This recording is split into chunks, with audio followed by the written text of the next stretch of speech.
পাকিস্তানের খাইবার পাখতুনখোয়া প্রদেশের হরিপুর জেলার তারবেলা এলাকায় বিশাল স্বর্ণের মজুদ আবিষ্কৃত হয়েছে। Pakistan federation of chambers of commerce and ইন্ডাস্ট্রির সাবেক সিনিয়র সহসভাপতি ও এয়ার করাচির চেয়ারম্যান হানিফ গওহর এই দাবি করেছেন।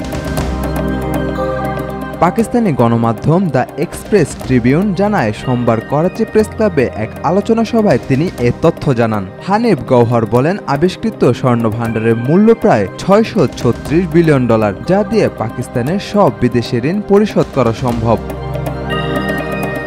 তিনি বলেন, বিষয়টি ইতোমধ্যে পাকিস্তানের বিশেষ বিনিয়োগ সহায়তা কাউন্সিল ও পাকিস্তান কেন্দ্রীয় ব্যাংকের গভর্নরের নজরে আনা হয়েছে। পাকিস্তানের এই ব্যবসায়ী নেতা বলেন, খনন কাজ শুরুর প্রস্তুতির জন্য অস্ট্রেলিয়া ও কানাডার দুটি ড্রিলিং কোম্পানির সঙ্গে যোগাযোগ করা হয়েছে। প্রধানমন্ত্রীর নির্দেশ পেলেই তারবেলার মাটির নিচ থেকে স্বর্ণ উত্তোলনের কাজ শুরু হবে। সাজিদ আকরাম, সৌরভ, আজকাল।